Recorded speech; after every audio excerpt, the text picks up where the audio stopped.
मित्रांनो, माझं नाव कोमल आहे. मी स्वतःला जगातील सर्वात दुर्दैवी मुलीमधील एक समजत होते.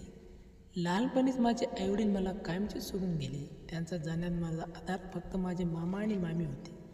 मामा स्वभावाने खूप चांगले होते. त्यांच्या परिस्थितीनुसार त्याने माझी नेहमी काळजी घेतली. पण मामीने मला कधीच मनापासून स्वीकार केला नाही. त्यांना स्वतःच्या मुली होत्या आणि त्याचं सगळं प्रेम त्याच्यावर होतं. माझ्या वाट्याला मात्र फक्त काम आणि जबाबदाऱ्या घेत होत्या. तरी मी स्वतःला समजावत राहिलं की निदान डोक्यावर छप्पर तरी आहे. पण नियतीला काही वेगळंच मान्य होतं. काही वर्षांनी मामा देखील या जगातून निघून गेले. त्यांचं जाण्यानंतर माझं आयुष्य पूर्णपणे बदललं. आता मामीला थांबवणार कोणीच उरलं नव्हतं. त्यांनी घरातील नोकरीला कामावरून काढलं आणि संपूर्ण घरीच जबाबदारी माझ्यावर टाकली. पहाटे अंधारात उठायचं आणि रात्री उशिरापर्यंत काम करायचं, हेच माझं रोजचं आयुष्य बनलं. त्यावेळी माझं वय फक्त 18 वर्ष होतं, पण परिस्थितीने मला वयाच्या आधीच मोठं करून टाकलं. मामीचा एक धाकटा भाऊ होता. त्यांचं नाव रोहित होते. तो 25 वर्षाचा शिकलेला आणि समजूतदार होता. तो जेव्हा घरी यायचा तेव्हा माझ्याशी नेहमी आदराने बोलायचा. हळूहळू त्यांच्या वागण्यातून मला जाणवू लागलं की त्यांच्या मनात माझ्यासाठी एक वेगळीच जाण निर्माण झाली होती. एक दिवस त्यांनी आपल्या बहिणीला स्पष्ट सांगितलं, मी लग्न करणार असेल तर फक्त कोमलशीच करेन. हे ऐकताच मामीचा राग अनावर झाला. ज्या मुलीला त्या नेहमी कमी लेखत होत्या त्या घरची सून व्हायची हे त्यांना कधीच मान्य नव्हतं. त्याच्या मनात त्यांच्या भावनासाठी श्रीमंत घरातील मुलगी ठरलेली होती, जेणेकरून भरपूर हुंडाई मिळेल आणि समाजात मान सन्मानही वाढेल. मी तर एक अनाथ मुलगी होती. माझ्या मनावर असं काहीच नव्हतं. हुंडा देणं तर दूरच, माझं नवरा नावावर एक रुपया नव्हता. माझ्याकडे जर काही होतं ते फक्त म्हणजे देवाने दिलेले आत्मविश्वास, प्रामाणिकपणा आणि साधेपणा. लोक म्हणायचे की मी दिसायला सुंदर आहे, कदाचित म्हणून रोहित मला पसंत करू लागला होता. पण मला माहीत होते की फक्त सौंदर्य माणसाची खरी ओळख नसते.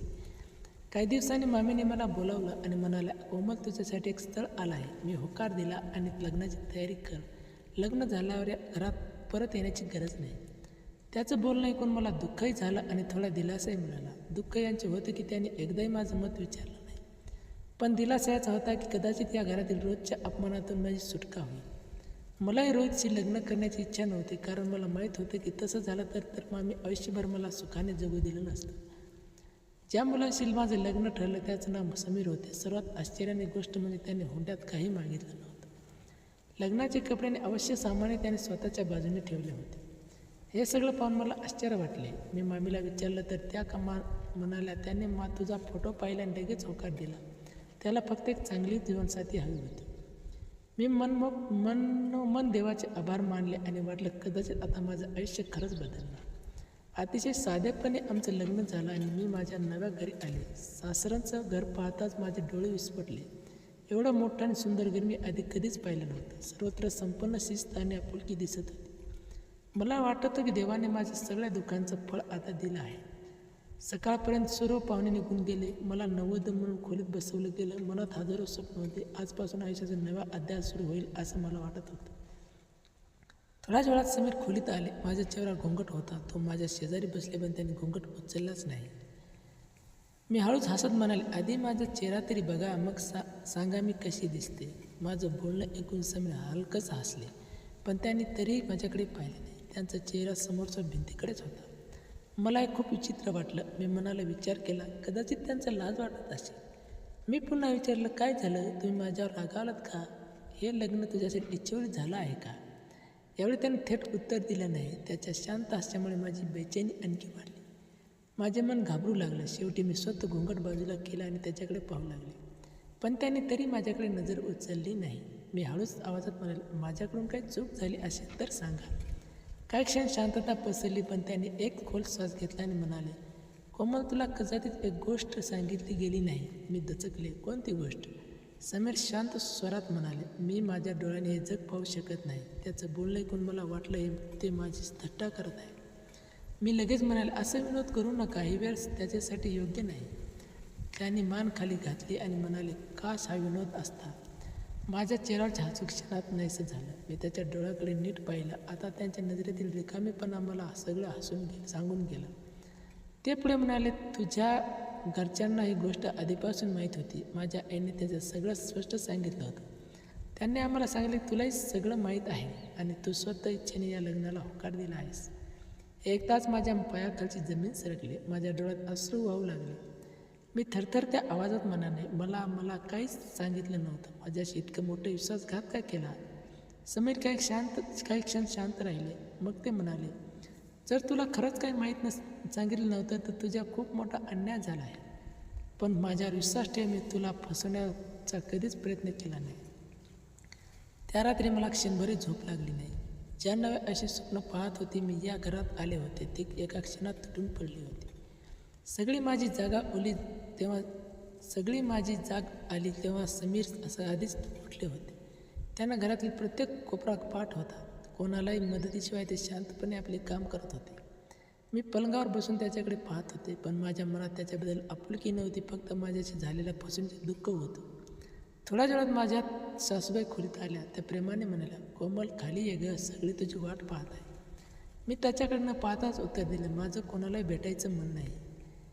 त्यांनी मला समजावण्याचा प्रयत्न केला, पण माझ्या मनातला राग बाहेर आला. मी रडत म्हणाले, तुम्हाला सगळं माहीत होतं, मग मला आधीच का सांगितलं नाही? माझ्या आयुष्यात इतका मोठा निर्णय माझ्यापासून लपवला का? माझं बोलणं ऐकून त्याच्या डोळ्यात अश्रू आले. ते शांतपणे म्हणाले, बाळा, आम्ही तुझ्या मामीपासून काहीच लपवलं नाही. आम्ही आधीच स्पष्ट सांगितलं होतं की समीरला दिसत नाही. त्यांनी आम्हाला खात्री दिली होती की तुला सगळं माहीत आहे आणि स्वतःच्या इच्छेने लग्न करत आहे. त्यापुढे म्हणाल्या, जर आम्हाला जरा जरी समजलं असतं की तुला हे सत्य माहीत नाही तर आम्ही एक लग्न कधीच केलं नसतं. आता मला समजलं होतं की माझ्याशी फसवणूक या घराने नव्हे तर माझ्या मामींनी केली होती. पण त्या क्षणी माझं दुःख इतकं मोठं होतं की कोणाची मनात ऐकण्याची किंवा समजून घेण्याची माझी तयारी नव्हती. दिवस जाऊ लागले. समीरने माझ्या उदाहरणाने आणि शांतपणे वागत होते. त्यांनी कधीच माझ्यावर कोणताही हक्क गाजवला नाही किंवा कोणताही दबाव टाकला नाही. मी मात्र त्याच्यापासून अंतर ठेवत होते. ते कधी कधी फक्त एवढंच विचारायचे, कोमल तुला काही हवं आहे का? आणि मी नेहमी एकच उत्तर द्यायचे, नाही. हळूच त्यांनी माझ्याशी बोलणं कमी केलं. घरात कोणताच गोष्टीच कमतरता नव्हती. नोकर चाकर होते, सासूबाई माझी काळजी घेत होती. तरी माझ्या मनातील रिकामपणा दिसून वाढत होते. असेच काही दिवस निघून गेले. एके दिवशी समीर माझ्याजवळ आले आणि शांत आवाजात म्हणाले, कोमल, मला काही दिवस कामानिमित्त दुसऱ्या शहरात जावं लागेल. तुला काही गरज लागली तर आईला नक्कीच सांगा. मी त्याच्या बोलण्याला काहीच उत्तर दिलं नाही. तो काही क्षण शांत उभा राहिला आणि मग घराबाहेर निघून गेले. त्याचं झाल्यानंतर घर आणखी ओसाड वाटू लागलं. मी बहुतेक वेळ माझ्या खोलीतच राहू लागले. कधी पुस्तक वाचत बसायचे तर कधी बाल्कनीत उभी राहून आकाशाकडे पाहत राहायचे. कोणत्याच गोष्टी मला मन लागत नव्हतं. एके रात्री मला तहान लागली म्हणून मी स्वयंपाकघरात पाणी प्यायला गेले. मी ग्लास हातात घेतला, इतक्यात मला मागून कोणीतरी चाहूल लागले. मी घाबरून मागे वळले. समोर एक अनोळखी माणूस उभा होता. त्याच्या चेहऱ्यावर काळा कपडा बांधलेला होता. फक्त त्याचे डोळे दिसत होते. मी घाबरून 2 पावलं मागे सरकले. त्याने लगेच शांत आवाजात म्हटलं, घाबरू नका, मी तुम्हाला कोणतीही इजा करायला आलो नाही. फक्त 2 मिनिटे बोलून निघून जाईल. मी कठोर आवाजात विचारलं, तुम्ही कोण आहात आणि या घरात कसे आलात? तो हलकासा हसला आणि म्हणाला, मी कोण आहे विचारू नको. एवढं समजा की गेल्या काही दिवसातून मी तुम्हाला खूप दुःखी पाहत आहे. तुमच्या चेहऱ्यावर दुःख पाहून वाटतं कदाचित तुम्हाला अशा एखाद्या माणसाची गरज आहे जो काही स्वार्थ न ठेवता तुमचं म्हणणं ऐकेल. त्याचं बोलणं ऐकून मी आश्चर्यचकित झाले. मी ठामपणे म्हणाले, तुम्हाला इथे येण्याचा काय अधिकार नाही. घरच्यांनी तुम्हाला पाहिलं तर मोठा गैरसमज होईल. हे ऐकताच त्याने लगेच मान खाली घातली. तो म्हणाला, तुम्ही अगदी बरोबर म्हणत आहात. मला इथे यायला नको होतं. माझ्यामुळे तुम्हाला जराही त्रास झाला असेल तर मला माफ करा. इतकं बोलून तो काही क्षणात न थांबता तिथून निघून गेला. त्या रात्री मला झोपच लागली नाही. तो कोण होता? माझ्याबद्दल त्याला इतकं कसं माहीत होतं? त्याच्या वागण्यात कोणताही उद्धटपणा नव्हता. उलट त्याने माझ्या मर्यादेची पूर्ण आदर केलाच होता. 2 दिवसांनी माझ्या मोबाईलवर एक अनोळखी क्रमांकावर फोन आला. मी फोन उचललं. समोरून त्याचा आवाज आला. तो म्हणाला, माझं फोन करणं तुम्हाला चुकीचं वाटत असेल तर मी पुन्हा कधीच फोन करणार नाही. मला फक्त एवढं विचारायचं होतं की तुम्ही ठीक आहात ना? मी काही क्षण शांत राहिले. मग म्हणाले, आपलं बोलणं फक्त साध्या चौकशीपुरतंच राहील, त्यापेक्षा जास्त काही नाही. तो लगेच म्हणाला, मला तेही मान्य आहे. त्यानंतर अधूनमधून आमचं बोलणं होऊ लागलं. तो नेहमी मला धीर द्यायचा. तो म्हणायचा, आयुष्यातील एक कठीण निर्णय संपूर्ण आयुष्य ठरत नाही. माणसाची खरी ताकद त्यांच्या संयमाने असते. त्यांच्या शब्दामुळे माझ्या मनावर ओझं थोडं हलकं होऊ लागलं. खूप दिवसांनी मला असं वाटू लागलं की माझं म्हणणं ऐकणार कोणीतरी आहे. पण त्याने कधीच स्वतःचं नाव सांगितलं नाही. मी अनेकदा विचारले, तुमचं नाव तरी सांगा. तो प्रत्येक वेळी हसत म्हणाला, योग्य वेळ आली की सांगेन. मी त्याला चेहरा दाखवण्याची विनंती केली, पण तो प्रत्येक वेळी नकार द्यायचा. तो म्हणायचा, आता माझा चेहरा जाणून घेण्यापेक्षा महत्त्वाचं म्हणजे तू स्वतःला ओळख आणि घाईघाईत कोणतेही निर्णय घेऊ नकोस. त्याच्या शब्दांनी माझ्या मनात अनेक प्रश्न निर्माण होत होते. हा माणूस नक्की कोण आहे आणि माझी इतकी काळजी तो करत होता, या प्रश्नात अजूनही माझ्याकडे नव्हते.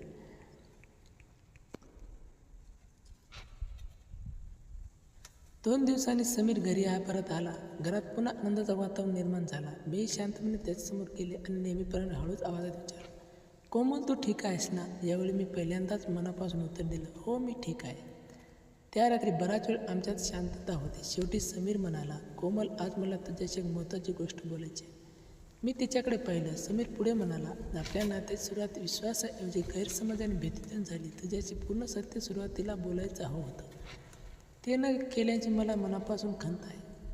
त्याच्या डोळ्यात प्रामाणिक पश्चाताप दिसत होता. मी शांतपणे म्हणले, माझ्याशी खूप मोठा अन्याय झाला होता. मला सत्यच सांगितलं गेलं नव्हतं. त्यामुळे मी प्रत्येक गोष्टीकडे संशयाने पाहू लागले. समीर म्हणाला, मग आपण भूतकाळ बदलू शकत नाही, पण भविष्य नक्कीच बदलू शकतो. त्यांच्या शब्दाने माझ्या मनात साचलेला राग हळूहळू विरघळून लागला. दुसऱ्या दिवशी मी सासूबाईशी मनमोकळ्याने बोलले. त्यांनी मला प्रेमाने जवळ घेतला आणि म्हणाल्या, बाळा, घर तेच असतं जिथे माणूस चुका कमान्य करून पुन्हा एकत्र चालायला शिकतात. काही दिवसांनी मी समीरसमोर माझ्या मम्मीला भेटायला गेले. मी शांतपणे म्हणाले, तुझी माझ्यापासून सत्य लपवलं, त्यामुळे अनेक आयुष्य दुःखात गेलं. पुढे कधी कोणालाही मुलीच्या आयुष्यात निर्णय तिच्यापासून लपवू नका. मम्मीकडे कोणताच उत्तर नव्हता. त्यांनी फक्त मान खाली घातली. घरी परतताना समीर माझ्याकडे पाहून म्हणाला, आज मला खूप अभिमान वाटतोय. मी हसत विचारलं, का? ते म्हणाले, कारण राग धरणं सोपं असतं, पण सत्य स्वीकारणं पुढे जाणं खूप कठीण असतं. मी हलकंच हसले. त्या दिवसात आम्ही एकमेकांना एक वचन दिलं, आपल्या नात्यात कधी खोटं लपवाछपी किंवा गैरसमजाला जाग देणार नाही. कोणीही ती अडचण आली तर आपण एकमेकाशी स्पष्ट बोलू. हळूहळू आमचं नातं विश्वास, आदर आणि प्रेमावर उभं राहिलं. मित्रांनो, या कथेने एवढं शिकायला मिळतं की कोणतेही नातं खोट्यावर नाही तर विश्वास आणि प्रामाणिकपणावर टिकून असतं. तुम्हाला कोमल आणि समीरांची ही कथा कशी वाटली ते कॉमेंटमध्ये नक्की सांगा आणि अशाच हृदयस्पर्शी कथा पाहण्यासाठी आमच्या चॅनलला नक्की सबस्क्राईब करा. धन्यवाद.